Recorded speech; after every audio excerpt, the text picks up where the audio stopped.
So the question is about the Equality Act and single-sex spaces, and if I've summarized correctly, is there a way to tighten the Equality Act so that if there is a need for a single-sex space, that an organization or institution must provide it? Yeah, I think the question, it's about, I mean, the Equality Act on the face of it is permissive in relation to single-sex spaces rather than making them mandatory. So service providers and others can provide single-sex spaces if they want to and if they satisfy the criteria. And that does seem somewhat problematic in some respects.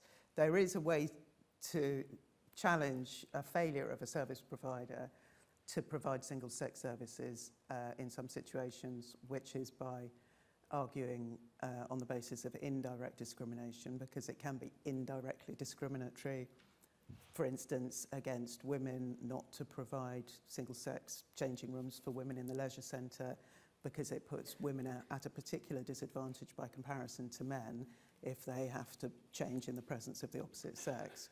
So there's that, but as I said earlier, indirect discrimination is a very tricky cause of action. It's very hard to win those cases. It's always possible for the respondent, the service provider or the employer or whoever it is, to argue that the way that they've approached the matter is a proportionate means of achieving a legitimate aim, so justified. That's a defence that's available to indirect discrimination that's not available to direct discrimination. And incidentally, that's the basis on which the trans rights lawyers argue their position, that they've got indirect discrimination rights as well. So yeah, I mean, I think there might well be space for having some mandatory requirements. There are, of course, in workplaces to a certain extent with toilets and schools, but they don't come from the Equality Act. And there certainly are international treaties as well, particularly around prisons.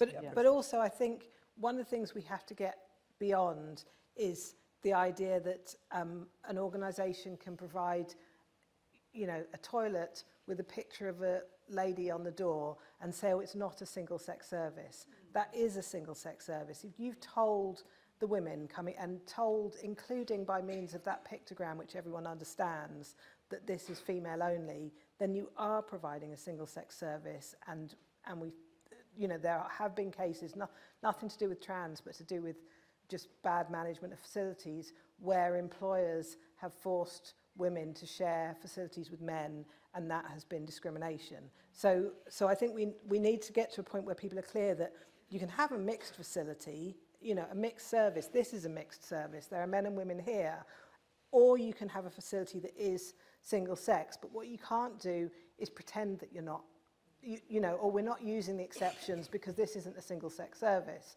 Though, as long as you've told people that this is women only, it has to be women only. Yeah, it can't be self-ID either. No. That would be unlawful discrimination against men, essentially. So clarity is the answer to it. We're just going to have to force in every place the fudges. Yeah, and so quite a few of the politicians have been talking about you ask them about single-sex services and they answer about safe spaces. Have you heard this? Mm-hmm. They're trying to get away from that. They're trying to get away from the clarity of saying this is single-sex to saying it's a safe space. And then they're saying, and of course trans women need to be safe too. Well, yes, trans women need to be safe too, but not in a women's space. So just getting them back to this is about single and separate sex services, and if you've put that sign on the door, you are using the exceptions in the Equality Act. Some people think you have to do something to use the exceptions. Application, yeah, there is no application. You're using it because you put that sign on the door. You can't put a sign on the door of your pub and say only men in the bar. That would be unlawful discrimination, but you can put the sign on the door that says only men in this room because the urinals are in here, and that's a single-sex service.